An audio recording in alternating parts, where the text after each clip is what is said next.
All right. So today we're going to end the semester talking about the life and legacy of the presidency of Jimmy Carter. So this is going to take place from 1977 to 1981. It's not going to quite get us into the modern era that's a part of the textbook, the last chapter of the textbook. So you guys are responsible for that stuff. And the stuff that you'll get from that last chapter will just be the questions from the last quiz, right? So I'm not going to ask you any additional stuff out of that chapter. All right, so let's get started with Jimmy Carter. Before Jimmy Carter becomes president, so we're going to kind of set up his entrance into the White House. The federal government, the United States government, had established what we call the Four Powers Agreement. All right, it's established by these diplomats, and it will be, as you can see here in this picture with the guy in the center, that is Richard Nixon. So it'll be established under the Nixon administration.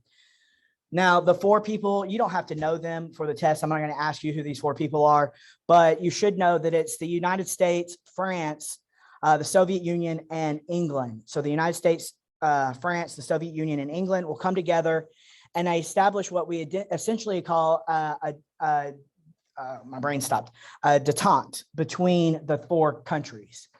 So this is going to help improve travel between those countries, and it will improve communications between both East and West Germany. Okay, so it's going to improve conditions and communications for these four countries that are trying to work together. And hopefully by looking at this as a global context, you understand that the West, which is ultimately the United States, but also to a lesser degree, France and England, our closest allies, the West with a strict policy, previously a strict policy with the Soviets. So we're trying to kind of ratchet that tension down a little bit. And again, as we discussed on Tuesday, I believe that Richard Nixon was actually the perfect person to do this because of his strong stance, anti-communism stance in the 1950s and early 60s. So I think that enabled him to make these things happen. Whereas if it had been somebody else who hadn't been as visibly anti-communistic, then it could have been questioned whether or not we had the correct motives going into this, quote unquote, correct motives. All right. We also see the signing of what's known as SALT. It's actually SALT 1 and then SALT 2. SALT stands for the Strategic Arms Limitation Treaty. The Strategic Arms Limitation Treaty. This is a bilateral agreement between the United States and the Soviet Union. And it's to limit armaments, okay? And armaments are the proliferation of weapons, right? So building up of massive weapons, it's armaments. SALT 1 will last from 1972 to 2002. And specifically here, it's an anti-ballistics missile treaty that we are signing, okay? SALT 2 would attempt to slow the manufacturing of nuclear weapons. Ultimately, though, SALT 2 is never put into place because the U.S. Senate refused to sign to or agree to the second treaty due to Soviet involvement in Afghanistan. So what we're talking about here is Soviet involvement in Afghanistan in the 1980s. Yes. The first one ended just because all treaties have an end date. And then by 2002, when we get there, the Soviet Union no longer existed. And so there's no real reason to continue it. SALT 2 would actually have been very beneficial, again, because it would have limited nuclear weapons armaments. But the U.S. Senate refused to agree. And specifically, the U.S. was responding to, for those of you who don't know, in I believe it's 1980 or 1981, the Soviet Union invaded Afghanistan, and they were attempting to control Afghanistan and create another Soviet republic in the area. So there are a lot of people. I'm just going to kind of chase a rabbit here and kind of give you guys a connection. So the United States, not only will we not enter into this agreement with the Soviets because of their invasion in Afghanistan, but the United States government will actually support Afghan rebel groups that are fighting against the Soviets. And we're going to supply them with weapons and training. And one of the guys that gets established in this area at the time is a guy named Osama bin Laden. So for those of you who can't remember, that's the guy who coordinated the September 11th attacks on the United States. Okay. And really, Osama bin Laden, there's multiple reasons why, but one of the big reasons is the United States had kind of made a promise to help rebuild Afghanistan after the Soviets withdrew. But because the Soviet Union had dissolved and we are no longer worried about Soviet or communism expansion, we do not keep our promises in Afghanistan. And this upsets them. And this is one of the reasons why we will see Osama bin Laden plotting against the United States. Okay, so it all kind of like has a purpose in there. It's not just September 11th, just wasn't some random event that happened. All right. We also need to talk about he's called the Shah of Iran. It's Mohammad Reza Shah Pahlavi. I'm terrible at foreign languages, so sorry. Americans generally just refer to him as the Shah. Okay. He is elected, so his real name is Mohammad Mosaddegh. He's elected prime minister of Iran in 1951. He's a nationalist. And remember I told you guys on Tuesday about how the federal government, the US government, was supporting not so great people in Latin America because they were willing to say that they weren't communists, that they were like pro-democracy and pro-capitalism. Well, this is kind of an example of that in the Middle East. So he's a nationalist, which means he's pro-Iran, but also he turns into what ultimately looks like a dictatorship. He wanted to nationalize Iran's oil supply and infantry. And ultimately, when the Shah comes in, we see that the American CIA and British intelligence forces will help set up the Shah. And when they do that, it's called Operation TP Ajax, which sounds like toilet paper Ajax, which happens on August 1953. And from there, we see that the Shah is put into place. I misspoke. Sorry, my brain is working crazy. Mohammad Mosaddegh is not the Shah. He was the guy who was originally put in. He's a nationalist. And when I say he wants to nationalize, like, why did I say that? When he wants to nationalize the oil supply and industry, that's code for communism in Americans' eyes, right? Because that means the government runs those properties themselves, not an individual corporation or anything like that. Because of Mosaddegh, we are upset and we will lead a CIA operation with the British to dispose of or get rid of Mosaddegh and install the Shah of Iran. So the Shah comes in, that guy comes in August of 1953. He becomes the new leader of Iran. And when he becomes the leader of Iran, he creates a much more secular nation. All right. So just to kind of like put a fine point on that, under Mosaddegh, it's a very Islamic organization or a very Islamic state, right, where they follow a lot of Islamic law. The country enforces Islamic law. Under the Shah, it is secular, which means that it doesn't have a religious component to it. He's anti-communist, and because he's anti-communist, we say yay him. He's pro the Western world. If I can speak, he's pro Western world. And on top of that, remember how Mosaddegh had wanted to nationalize the oil supplies. Well, because of our help with the Shah will give 80% of the oil reserves in Iran to the United States and Britain. Fun fact, oil is very important to the United States. I know that you're all surprised at how important oil is, but it is important. So under the Shah, after we help establish him, he is going to set up and give the United States and Britain 80% of the oil reserves. Both countries are going to funnel foreign aid into the country as well, kind of in exchange. So the United States government does this today, right? So if there's like troubles in a foreign country and we think that we can help, we will send like money and support there. Often you hear about just kind of an example of this. And you guys are 1000% allowed to have your own opinion, right? But under some presidents, they will funnel money and foreign aid into countries like Guatemala, for example.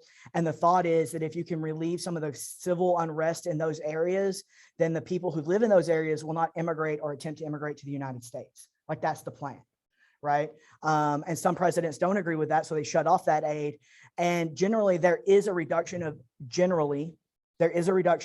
immigration from Latin American countries specifically to the United States when we fund programs in those countries, right? So, but then other people say we don't need to fund those programs. Again, 1000% your opinion, but I'm just telling you that's something that people think about. So we're funneling foreign aid into Iran under the Shah. So this gives us a Jimmy Carter. Jimmy Carter's going to run for president.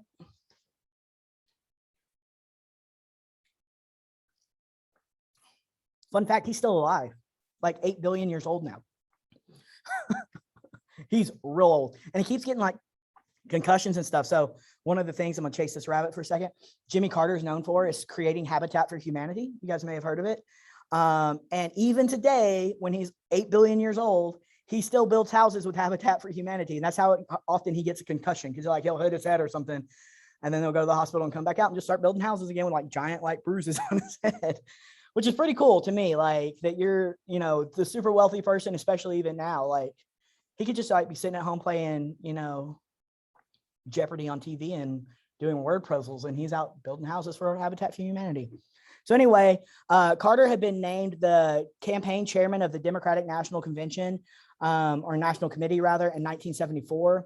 And then he decides after this that he is going to declare that he's going to run for the presidency at the end of 1974.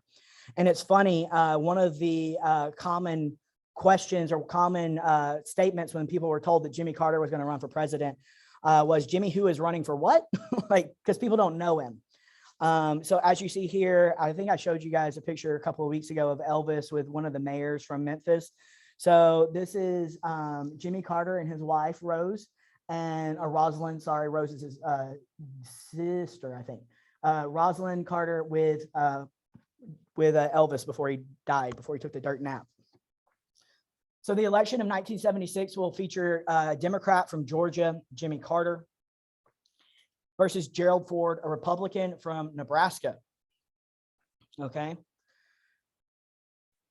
And we're going to talk a lot in this election specifically about how image plays into something. You guys probably don't like that, but the overall depiction of a president's image in the American mind really has a huge impact.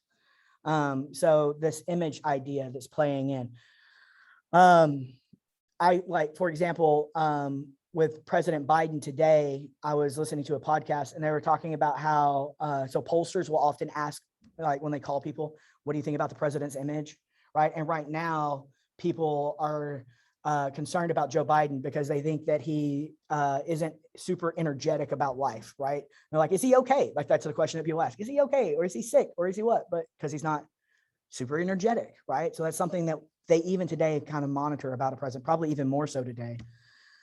So Carter's campaign, he focused on things that were very near and dear to the American people's heart. And in fact, the Vietnam extraction from Vietnam, which is considered to be an American loss, and the Watergate scandal, which we did not talk about in here, but you guys, I'm sure, read about it in your book, basically shattered the confidence of the American people. The American people in general didn't have faith in the government. Okay, the American people generally didn't have faith in the American government. Generally speaking, as a historian, I can tell you that when the American people don't have faith in the government, good things do not happen in this country. Okay, some examples of that: people losing faith in the country right before the American Civil War, right? During the Great Depression, after Vietnam and Watergate. So when Americans lose that faith that the government is there for them and doing the right thing, it creates a bad set of events because people just stop disregarding any kind of direction from the government. Okay. Fun fact, do you have a question or statement? Kind of a statement. We kind of see that more and more throughout the states anyway. Yeah. Yeah. And then even like gun stuff. Yeah. Yeah. Yeah. There's absolutely. And then in a way, in my opinion, having lack of faith in the government drives extremism on both sides. And when you are extreme on both sides, because you don't think the government's going to do what's moral or just, which I understand is a very vague term and that can be debated, the people who are angry at each other have a tendency to go against each other even more violently outside of the halls of Congress, right? So yeah, it can get a little hazy. Interestingly, and I'm going to point this towards another president, if you might recall, but Jimmy Carter runs as a Washington outsider, which is the exact same thing that Donald Trump ran as, if you guys will recall. Like, he's not a part of the Washington establishment. He's going to come in and create change and all these other things. As a historian, I can tell you, generally speaking, Washington outsiders do not do well in Washington, D.C., Because while you may be a Washington outsider, a part of the government is being able to work with Congress, and those people are of Washington, D.C. So it's hard to be notably, Carter is a one-term president. Donald Trump was a one-term president, right? It's very difficult. He will choose Walter Mondale, the Democrat from Minnesota, as his vice president. Now, Ford's campaign, he is our first unelected president of the United States. So Richard Nixon and his vice president are going to resign from the presidency, and the next in line is Gerald Ford from Nebraska. So Ford is the incumbent in this election in 1976. So Ford does have some liabilities. He pardoned President Nixon. And generally speaking, even today, President Nixon is considered one of the worst presidents we've ever had. And for those of you who have not read your textbook, essentially in the Watergate scandal, which Nixon was so ultimately paranoid that it bit him in the ass. Okay. So what I mean by that is a group of Republican operatives broke into the Watergate Hotel in Washington, D.C., and they recorded the strategy meetings of the Democratic Party going into the 1972 election. Okay. Then they used those strategies against the Democrats, and they walloped them in 1972. Initially, Richard Nixon had no idea that that's how they were doing their campaign. Like, he's running with the campaign, but he has advisors who were directing and advising him. He had no idea that they had information from the Democrats. After he's reelected, Richard Nixon, who is ultimately paranoid all the time, started recording conversations in his White House in the Oval Office so that he could, if anybody tried to say anything bad about him, he would have recordings of it. Well, they come in and tell Richard Nixon, hey, we stole these ideas. It's bad. What do we do? And he says, don't tell anybody about it. But at that point, if Richard Nixon had outed them and said, hey, they did this bad thing, those people would have gotten in trouble and Richard Nixon would have stayed in the White House. But because he tried to cover it up and because they found the tapes that he had made, that he knew about it, that's what got him, expelled from the White House. And ultimately he was impeached, but he was not removed. He stepped down, and the vice president as well. So Gerald Ford becomes president. Now, Gerald Ford pardons Richard Nixon, which means that he cannot be criminally charged for any malfeasance. All right. The media outlooks will portray him as weak and clumsy. So here he is, an example of Gerald Ford. He had tripped, and then this other guy tripped, and he's helping him up. Right. Gerald Ford. So they're always following him, like falling over, like he's like clumsy all the time. Fun fact, Gerald Ford was a running back at the University of Nebraska. He is not a clumsy man. They just so happened to just catch him like on a bad day. Like, he had several bad days. All right. He would be, you can't see it here because there's a link for it. We're not going to play the link. He's lampooned weekly on the new national hit TV show, Saturday Night Live. National inflation is going to go up. When inflation is bad, the person sitting in the White House, regardless of party, that's going to be a bad news bears for them. Also, I would note that our inflation levels are rising in the United States, and this is going to be a tough haul for Joe Biden to overcome. Again, regardless of your political affiliation, this is going to be something hard to do. So national inflation is high. One public opinion poll indicated that only 5% of voters found Ford to be quote unquote experienced. Fun fact, Jimmy Carter is not experienced. This is not a man who has a lot of political experience. Ford had to win the nomination away from Reagan. Reagan was trying to run in 76, and he ultimately, Ford will maintain the nomination. And then he claims later, during the election cycle, that there was no Soviet domination in Eastern Europe, which doesn't make sense because there's 100% of Soviet domination in Eastern Europe. Yes, ma'am. Who was impeached? Carter was impeached? No, Nixon was impeached. He was elected in 72 and impeached. It's in your book. All right. So let's talk a little bit about Carter's missteps. He's not perfect either by any stretch of the imagination. He had a double-digit lead going into the fall of 76. Remember that the fall of 76 is when you vote. Like, he's going into the election, like the ending of the election cycle, very handily winning the election. But he consented to an interview with Playboy magazine. And because of that consent, so Carter runs as a very moral person. He's a Sunday school teacher in Georgia, fun fact. And because he gave an interview with Playboy magazine, conservative Christians in the country will hold this against him. And this will greatly lead to his fall. And 2 days before the American election, an African-American minister was denied entry into the Plains Baptist Church. That's Carter's home congregation. Because he's Black, they won't let him in. And that also hurts Carter's approval ratings with Black Americans. All right.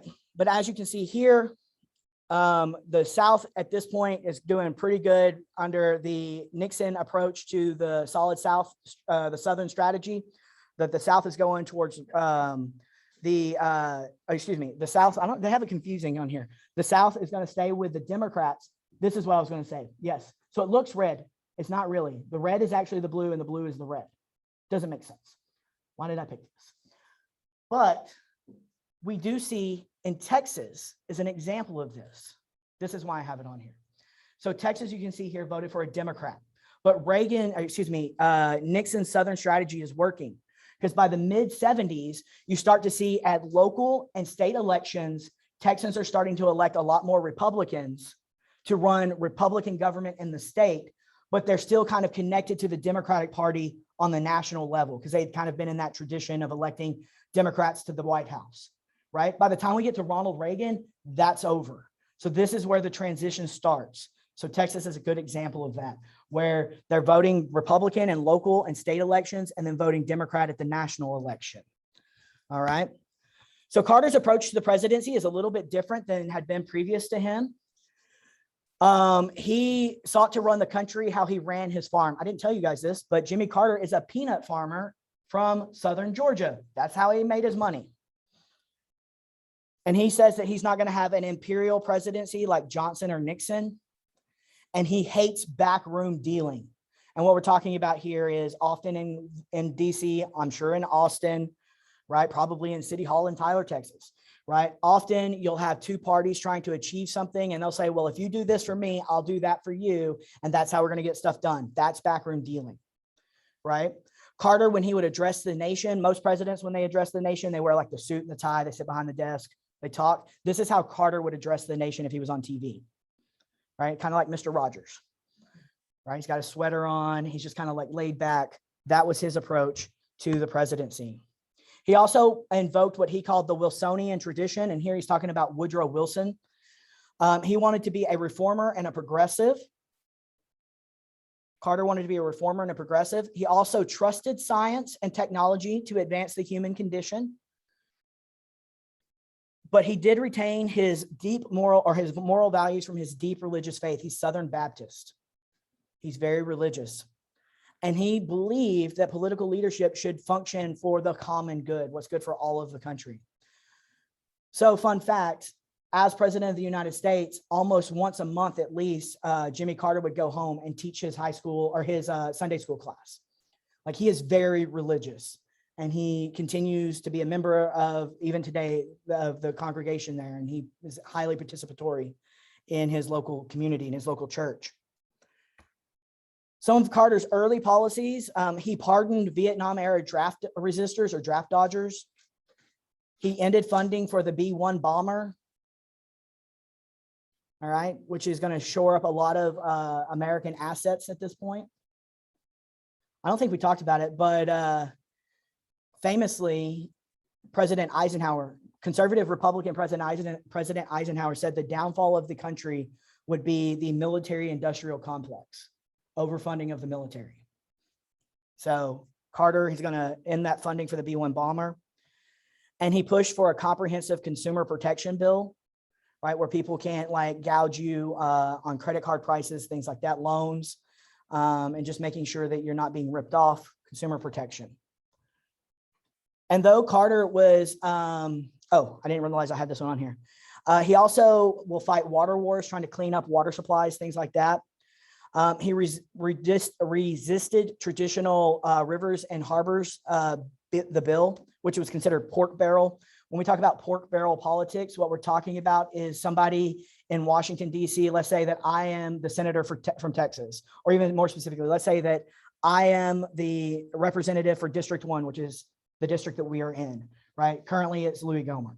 But let's say that I got a bill pushed through Congress, and in that bill, I could attach a spending portion that would allow me to rebuild 3 federal office buildings in District 1, my district.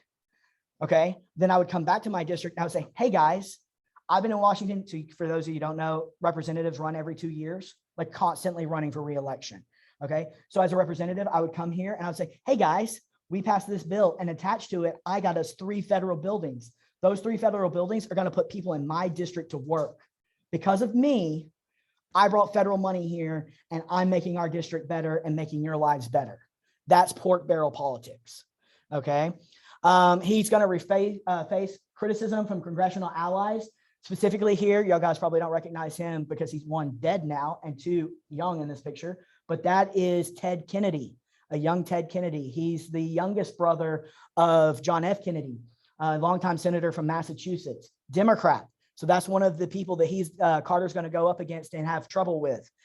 Eventually, Carter is going to have to back down and allow this bill to go forward, just because he doesn't have the clout in DC like these senators do.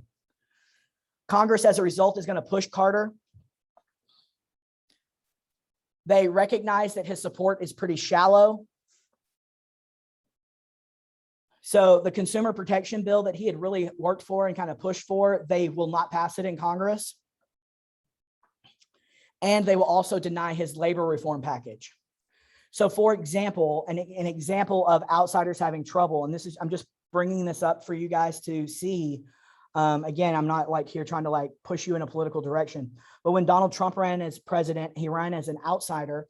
And one of the things that he promised to get rid of was the Affordable Care Act, also known as Obamacare, right? Congress shot that down. He did not get rid of Obamacare or Affordable Care Act, right? So that's an example, right? So it's very difficult for outsiders to get things accomplished in Washington, D.C. Congress will add protections and rewards to special interests, rewards for special interests into their new tax bill, which is, again, pork barrel politics. And Carter has no leg to stand on, so he has to approve those items. So Congress is pretty much running the show here, not Jimmy Carter. And as a result of that, you should only glean from that Carter is not that popular in the United States among voters. All right. He will have some congressional successes. Because of Carter, we will see because he supported the traditional planks of the Democratic Party, he will get these successes. One of those things is the raising of the minimum wage, which is generally a platform issue for Democrats. Surprisingly, or what might be surprisingly to you guys, considering he's a Democrat, he deregulated the airline, trucking, and railroad industries. So when we talk about deregulation, we talk about the federal government removing restrictions on those items, like federal restrictions, and or completely stepping back and letting it run at a local level. As a result of this deregulations, we saw lower transportation costs for the industry and also for consumers. And he established what he called a super fund to clean up toxic waste sites. This is where I was going with the water thing.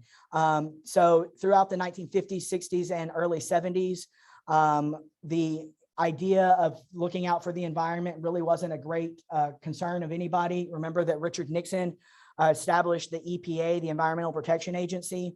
And so Carter wants to put in this money that will go in and clean up a lot of these waste sites, which we're going to talk about one right now. Yes. I hear this word deregulated. Uh-huh. What is it? Because I hear mostly like positive things. There are, yeah, do you have a response? I guess the best example of like modern day, current day is after COVID, like truck drivers and airline pilots, they can only drive and operate a certain amount of hours before they have to have mandatory rest.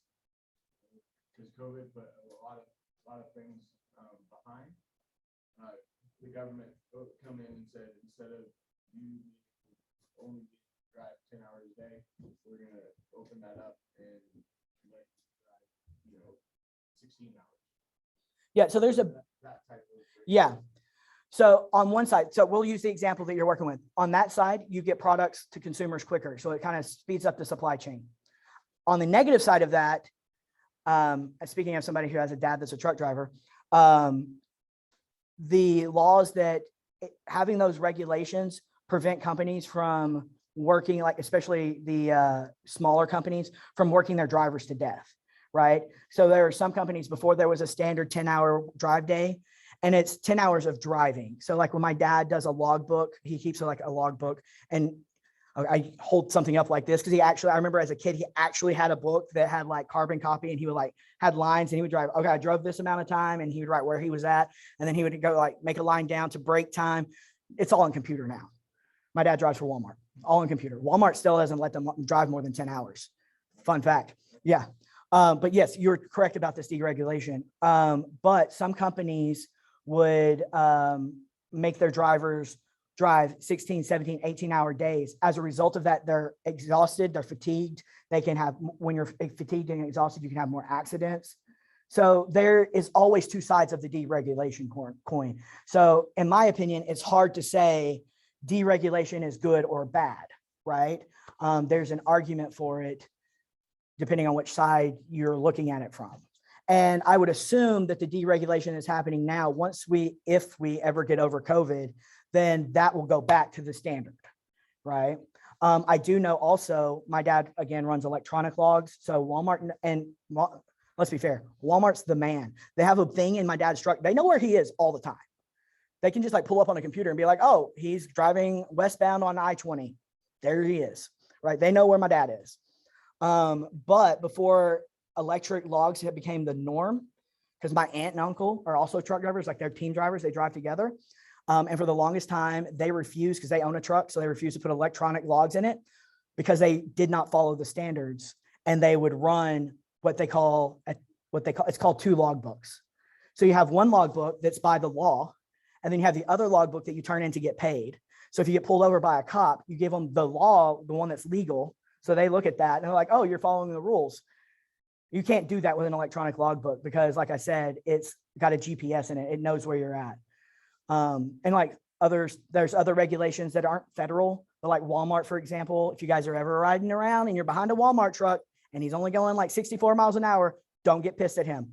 Walmart trucks cannot go faster than 64 miles an hour. There's a regulator in the truck. It physically cannot do it. Whereas my aunt and uncle, their truck, they haul 110 miles an hour down the interstate if they want to. So there, just kind of give you an idea of like where it fits. Yeah. That's a good example of the truck drivers. You made it perfect for me. Yes. Well, my dad drove a truck. Yeah. But my cousin is a driver for UPS. Yeah. And it's not a certain location for a certain time. You'll get like text. Yeah. Like basically. Like, what are you doing? Yeah. Yeah. Yeah. They all know. They all know. Like in all of those, like, and most of the company trucks. Oh, so if you ever get hit by an 18-wheeler, last piece of advice for all of you on 18-wheelers, there's essentially inside of an 18-wheeler called a black box that's manufacturally installed. And if you get hit by an 18-wheeler, one, a DPS officer has to come out because of you're being hit by an 18-wheeler. But you want to ask your DPS officer for the information out of the black box, because that black box, like my aunt and uncle who like run and don't log shit, it tells you how long that truck was running, the average speed that truck had been making for like the last like 5 hours, and the average speed it made over the last 20 hours. It will tell you everything about that truck, and you will find out very quickly if that driver is driving under the standards or not. So you guys are ever hit by an 18-wheeler, ask for the black box. All you want that information, and you should probably get a lawyer. Just saying, especially if they're at fault and you're injured real bad, you should probably get a lawyer. All right. So in Love Canal, which is in Niagara Falls, New York, it's a little canal that was built near Niagara Falls, just outside of the city. It had become a landfill. And then in 1953, so they put all of this like chemicals and stuff in it, and then they just covered it up with dirt. And then a few years later, in 1953, the Hooker Chemical Company started selling the property off to residents, but they did not disclose that there was a bunch of chemicals in the ground. They're just like, oh, look, new places to live. And people bought land and they built in this area. Well, fast forward to the 1970s and things aren't great. You do not have to write this down. So this just gives you from a newspaper about the Love Canal. 25 years after the Hooker Chemical Company stopped using the Love Canal, here is an industrial dump, 82 different compounds, 11 of them suspected carcinogens, which means cause cancer, have been percolating upward through the soil. Their rum containers rotting. So they're drum containers. I should say drum, not rum. There are drum containers rotting and leaching their contents into the backyards and basements of 100 homes and public schools built on the banks of the canal, right? So a result of this disaster, there are extreme miscarriages, like lots of miscarriages, extreme rates of miscarriages, birth defects, which included things like deafness, cleft palate, extra rows of teeth, vision impairments, and mental delays, increase in cases of leukemia. And as a result, Governor Hugh Carey announced that the state of New York, would buy all of those homes affected by these chemicals. And ultimately, 221 families will be evacuated from the Love Canal area.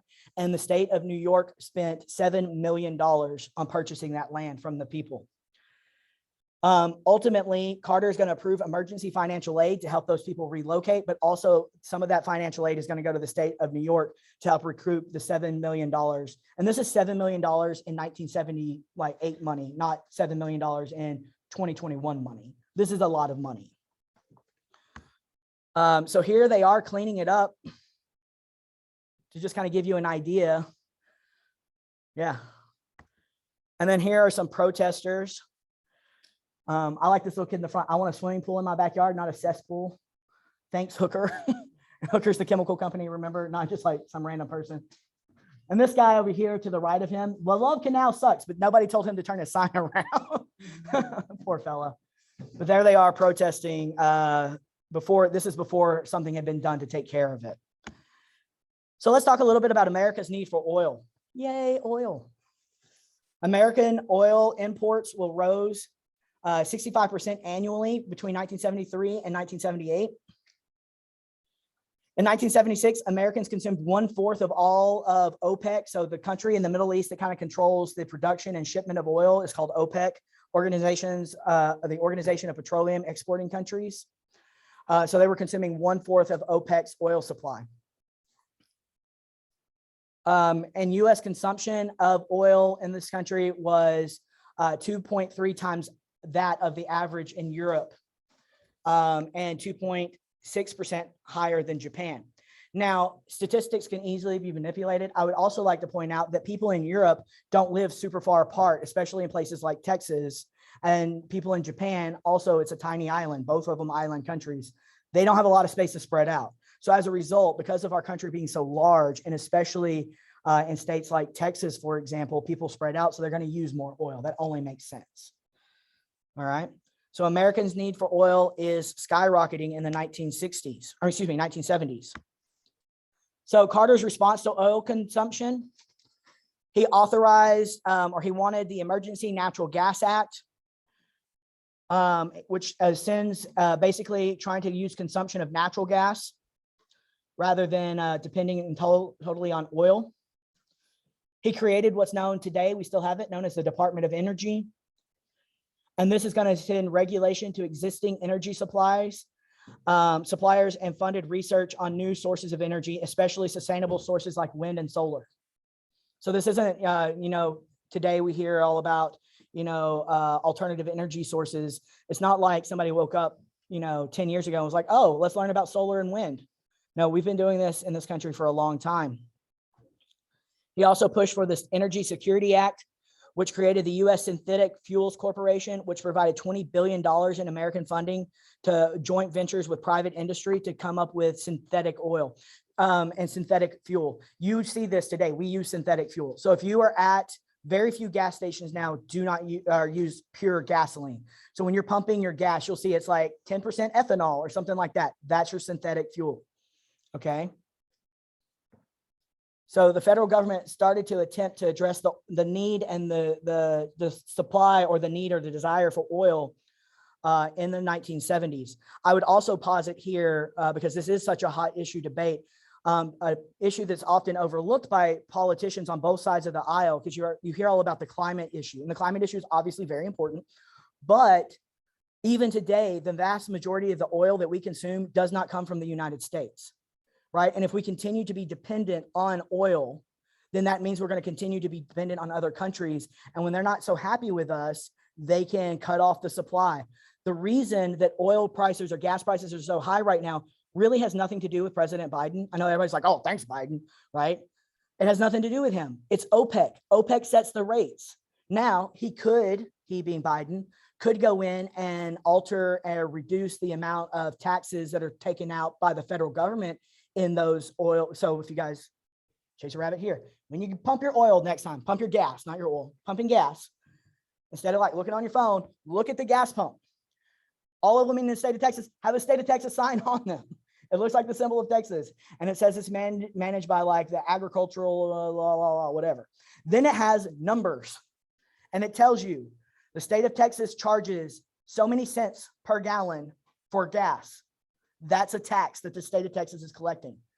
And I think in Texas, it's like 20.5% cents. So like if gas is like $3.20, if Texas stopped charging that, gas would go down to $3 a gallon.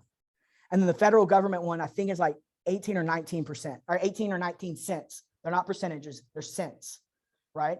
So technically, yes, Joe Biden could be like, oh, the federal government's going to stop collecting that extra percentage cents on the gas. But fun fact, the reason they collect that those cents is to fund the rebuilding, like infrastructure, to build roads, to maintain roads, maintain bridges, maintain the things that your car drives on. Which also, chase another political rabbit here, this is the big argument of electric cars. So if you have a Tesla, anybody here have a Tesla? No, I have a student once had a Tesla. If you have a Tesla and you charge your little gas or you charge your little car and you zoom around on the infrastructure, you are not supporting infrastructure. You are not paying taxes on those roads that you drive on. I do not have a Tesla. I don't actually have a car at all right now. It's in the shop. Right? I'm driving my dad's truck that uses premium gas. Ugh. Right? Every time I buy gas, that money goes to support the roads that I'm driving on.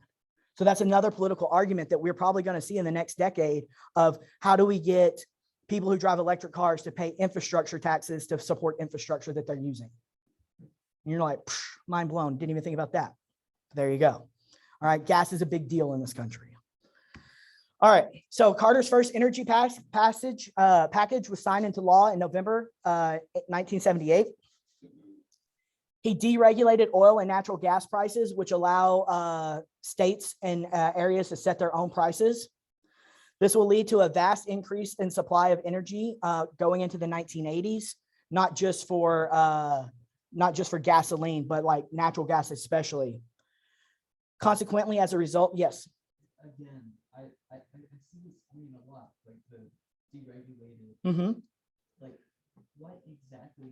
Because you're just saying that, so like the states and the local governments, yeah, can like set their own prices.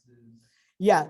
So to an extent, so deregulation doesn't always mean no regulation. That just means that they're maybe reducing some of the regulations that have been put on the energy product. Here's another example for you. In the state of Texas, you probably remember our snowpocalypse back in February. Okay. In Texas, we have a deregulated energy company or energy system, right? Which means that different companies can, the idea of the positive is different energy companies have the right to compete for your service. So they can offer you different rates and make it lower or better or whatever, right? But then because it's deregulated, there's no oversight to those energy companies. And as a result, instead of taking the profits that these energy companies are making and putting it back into the company and making sure that the energy supply lines are fixed and like secure, or making sure that it will be protected from like harsh elements, like extreme elements, like really hot or really cold, they just pocket that money. And then as a result, when it gets like a blizzard in the state of Texas in February, nobody has any energy. That's a result of deregulation. Also, another result of deregulation as far as energy is concerned. So a lot of people that were lucky enough to keep their energy got energy bills that were like $3,000. Well, when people sign up on energy plans, you have to be very careful on what kind of plan you sign up, because if you sign up on, you always want, here's your bit of advice going into adulthood, always pick one that's a fixed rate. Okay. A fixed rate means that you're going to pay $11.3 cents a kilowatt hour. That's your rate, right? No matter what, that's your rate, right? A lot of people get what they call variable rates, and a variable rate, you can get a really low energy bill. Yeah, for sure. But because it's variable, if there's a time like the snowpocalypse when energy is at a premium, they can jack up the price on that energy that you're consuming and you get a $3,000 electric bill, right? So you always want a fixed rate, always, always, always. And there's actually a website you can go to, like texasenergy.com or some shit like that. I know this because I have to get energy in my house, like, and I usually switch every year because once you're on a plan for a year, then they'll be like, oh, well, you're not grandfathered clause in, you don't have a contract, we'll just set it to whatever the hell we want it to be. So every year I switch. So, and you can look at it, but always search for the fixed, never. Because my brother freaked out because he doesn't do shit. It's just me. Y'all don't tell him I said that. I set up all the, like the internet, I set up the electric, I set up the water, all of the things I did. And he freaked out. He's like, people are getting $3,000 water or light bills. I'm like, calm down. Our bill was like $180 because we kept it warm. He's like, how did you do that? I was like, fixed rates. Always pick fixed rates. Right. So there's your life lessons you guys are getting in history today. Yes. That goes with the housing market back in the 2000s. Yes. A lot of people were buying houses Oh. because of interest rates. Yeah. Which were basically buying houses that they couldn't afford. Mm-hmm. The market crashed and interest rates like 2% to like 15%. Yeah, 15% is bad. So my girlfriend just built a house, and when she was looking for, so she got a construction loan, which enables her to build the house, and then you get a mortgage where they roll it over into a mortgage. And when she was talking to her mortgage broker, they were like, okay, we can give you, so she was like paying on it for like a 20-year note, I think is what she signed up for. And they were like, you can get a like 1.9 adjustable rate on your house, and your main payments only be like X dollars a month. Or you can get a like 2.8 firm rate or a 3.8 or something like that. And obviously Katie said, oh, I want the firm rate, because just like he was saying, if there's something like going on with the banking industry or something like gets funny, then those rates can, when they're variable, they can literally be variable and you can just go crazy. And people, that's why so many people in the early 2000s, like as the banking industry was going under and the Great Recession, that's why so many people were like becoming homeless because they could not afford their house. Yeah. So you always want to make sure you never want a variable rate for anything ever, because it's better to know what you're going to pay than to be surprised about what you're going to pay, especially in a hardship. So yay, adults. All right. Because of Carter's energy package, ultimately it's going to lower energy prices, which will go all the way through the early 80s. Fun fact, Reagan often gets credit for this, and it was actually a Carter policy. It was actually a Carter policy. Now, the United States in 1953 had supported the Shah in Iran, but over time, he becomes more of a dictator, and he starts outlawing political factions who don't agree with him. That's bad. And he created one of the world's most secret police agencies in the world. Ultimately, the Ayatollah is going to come in. Well, the Ayatollah had been a rival, and he's going to exile the Ayatollah, I believe, to Egypt. And he's exiled for 15 years. But ultimately, the Ayatollah supporters will overthrow the Shah of Iran, and the Ayatollah takes over. This is the Ayatollah Khomeini. He is a radical cleric pushing for a revolution in Iran. And in July of 1979, they being the people of Iran, forced the Shah out. The Shah will flee to Mexico. Mexico City is where he goes. When the Ayatollah takes over, he installs a militant Islamic government. And so we went from having a moderate Islamic government, and then we got the Shah, which was secular, and now we have a militant, like a far extreme right Islamic government in Iran under the Ayatollah. And in November of 1979, we start to see Islamic student militants overrun the U.S. or the American embassy in Tehran, which is in Iran, obviously. So this becomes what's known as the Iran hostage crisis.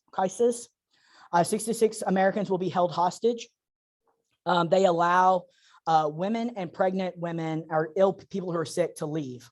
Ultimately, at 66 Americans, the students will demand the return of the Shah to Iran. I think at this point, so the Shah had gone to Mexico.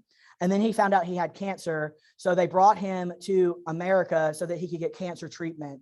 And because he is in America, these Iranian students are mad. And so they start the hostage crisis. They wanted money from the United States government and property that the Shah held outside of Iran. Generally speaking, we're talking about property in the United States, by the way. Generally speaking, the motto of the US government is that they don't negotiate with terrorists. And that's not just something that happened after September 11th. And then they demanded Americans apologize for the interference of their government since the 1950s. And they would commonly refer to America as the Great Satan. So that's what these students are calling on these hostages in Iran. So here are some examples of the hostages here. And then here are the students who are making demands to the United States. And that's the Ayatollah in the background. That's his picture. Carter's response is going to be pretty standard response for the federal government. He's going to freeze billions of dollars of assets that Iran owns in the United States, which means that they can't get their money out of the United States. But news reports will only increase American frustrations because they don't think that Carter is doing enough to get these 66 Americans home. So Carter is going, again, to freeze these assets, but news reports do not look favorably upon President Carter. In Iran, we start to see more protests. Mobs will burn the American flag and shout Marg America, which means death to America in Iran. Americans will grow impatiently with the seemingly, what they call the seemingly ineffective president. And Americans will attempt to rescue the hostage. The federal government will attempt to rescue the hostage, but there will be a failure of that attempt, and it doesn't look good for President Carter. As a result, you start to see backlash against Iranian Americans in this country. So you can see this is in New York City, calling for the deportation of all Iranians. You see it says, "Get the hell out of my country" here. And then some other different protests about Iranians in the United States. This one over here is from, I believe, the University of Texas is where I found that one. All right. And then here's a woman, her son is in Tehran, and she's put up this sign and she's counting down the days until he comes home. In addition to the hostage, OPEC is going to respond because they're not too thrilled with the United States government either. So we're going to see that the oil price will soar from originally it was like $13 for a barrel of oil to over $34 a barrel. As a result of the price jump, we see inflation. Congress is going to ask the federal government, or Carter's going to ask Congress to the federal government to start stockpiling 500 million barrels of crude oil for the National Security Reserve. And as a result of that, that only furthers the shortage in the United States. So you can see here, this is a gas station owner who has made a sign that says no gas. Literally in the end of the 1970s, people would go and just sit in line in huge lines for gas at gas stations. Often they would turn their car off, obviously, because you don't want to just keep your car running because then you're burning gas. So here's an example of some of those gas lines. And this guy brought his lawnmower. He needs gas too, right? This is where you start to see a more regulation of the speed limit. And so here's an example.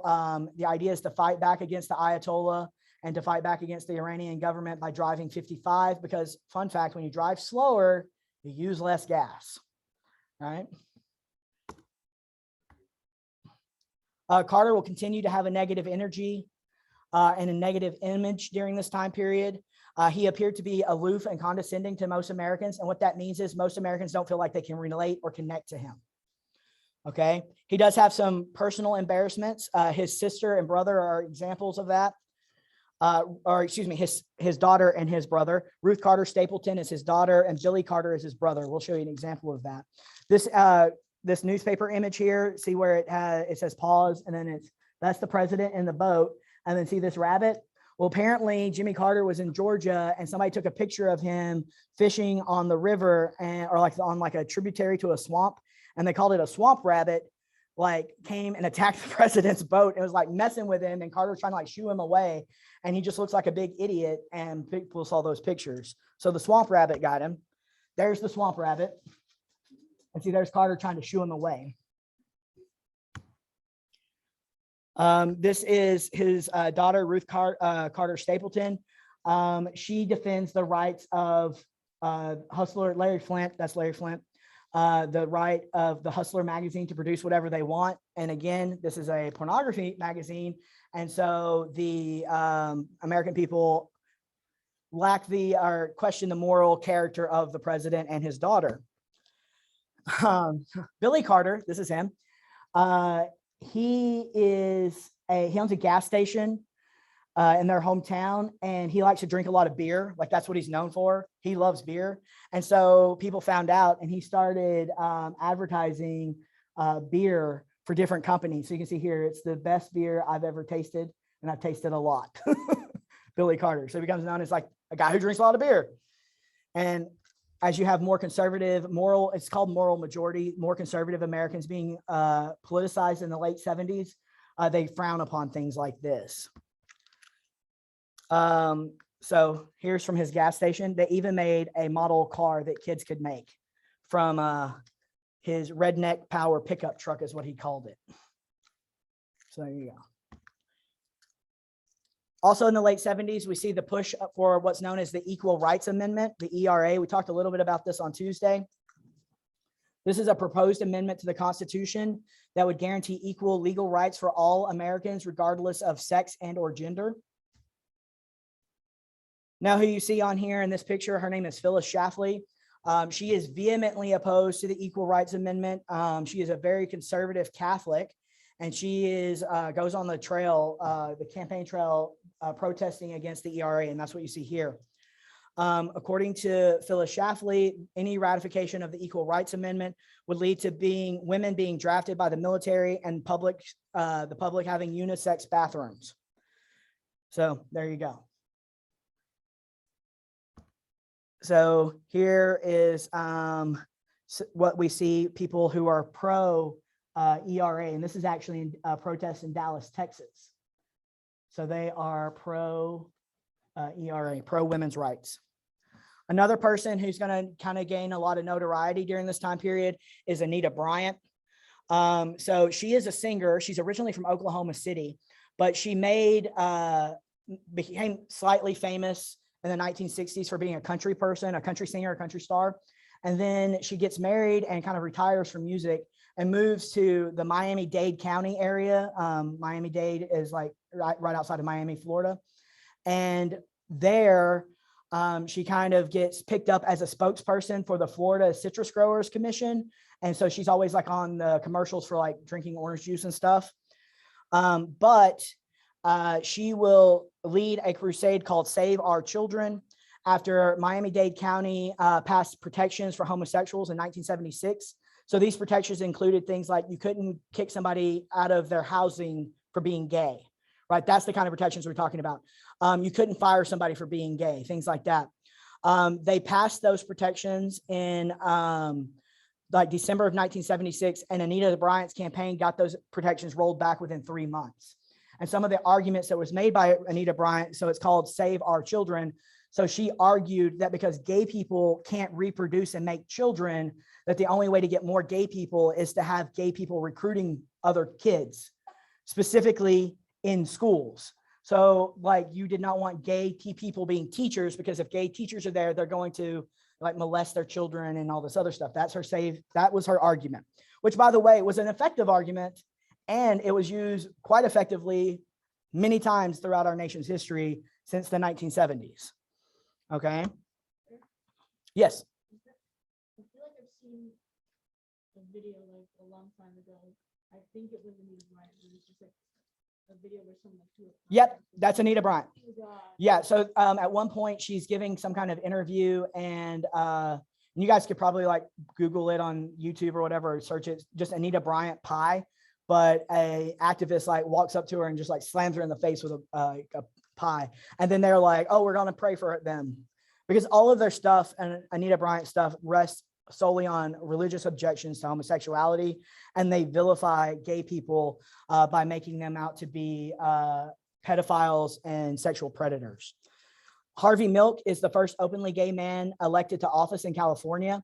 He is elected to the California Board of Supervisors, or the San Francisco Board of Supervisors, kind of like a local election to like help run the different areas of the city. Unfortunately, he will be assassinated within a year. He's assassinated on November 27th, 1978 by Dan White. Dan White's the guy that he defeated. Ultimately, Dan White says that he shot Harvey Milk because he beat him in the race. But there's a huge backlash among the gay community, especially when Dan White only serves like 2 years in jail for the assassination of Harvey Milk. Yeah. Yeah, and Harvey Milk, for those of you who are interested in this kind of stuff, Harvey Milk actually made multiple trips to Dallas, helping out the Dallas gay rights organizations there prior to his assassination. So that's pretty cool too. It's kind of a more local connection. So I mentioned this to you before, and Anita Bryant is definitely part of this movement, but it's called the moral majority. It's the rise of religious right, which probably isn't that bananas to you guys today, because often you hear a lot of ministers talking about political policy and things like that. But fun fact, in our nation's history, prior to the late 1970s, most religious organizations stayed out of politics altogether. They would not address political issues during their sermons. They didn't like talk to the press about political issues. It was just kind of literally a separation between church and state. But with the rise of things like televangelism, especially this guy here, his name is Jerry Falwell. Jerry Falwell ultimately created this organization called Moral Majority. And this is when you start seeing the rise of mega churches and people, they're tapping into these conservative ideas and connecting them to religious ideology. Did you have a question? Yes, no? Okay, good. So we see Jerry Falwell here, and they begin using ministers, will use the pulpit to advocate for social and political change. So an example of this is, since we're just talking about Anita Bryant here, there is a minister in Dallas during this time period. He is the minister of the Highland Park Presbyterian Church, which is the second largest church in Dallas and the largest Presbyterian church in the country at the time. His name is Reverend Bell. Reverend Bell's brother-in-law is a guy you may have heard of, Billy Graham, right? And so he has a lot of influence. And as the homosexual question is coming out in Dallas and people are talking about it, on a televised sermon, Reverend Bell outlines the sins of homosexuality and the causes, and he starts referencing things like, big events that have happened in public, like mass shootings and things like that, all go back to sin, and homosexuality is a sin. And because of that sin, it creates further sin, which leads to these things that have nothing to do with homosexuality, creating problems in our country. So we can't allow gay people to have any rights. If we do, then we're all gonna like die, basically. And that sin is just gonna permeate everywhere, which was, again, delivered on television to the second largest congregation in the city of Dallas. And who knows how many people looked at it. So that's an example of starting to see religious leaders talking about secular or political issues at the pulpit. And to just kind of give you an idea of how powerful Jerry Falwell becomes, this is President Reagan before he's elected president with Jerry Falwell. And Jerry Falwell, here with him at the White House, was one of his long-term advisors. Also, Jerry Falwell created a university, you may have heard of it, called Liberty University. So there's a Baptist college called Liberty College. Liberty University is created by Jerry Falwell. And regularly during election cycles under Jerry Falwell, he would bring them into he would bring his students into the auditorium or the gymnasium, depending on how many they had. And he would hand out pamphlets about why certain issues were wrong. And generally speaking, almost always pro-Republican ideology in the Liberty area, and just send for class credit, they would get credit to go knock on doors and pass out these pamphlets, encouraging people to vote against Democrats in the area. right? So that's just an example of that. Do we have any questions, comments, or concerns?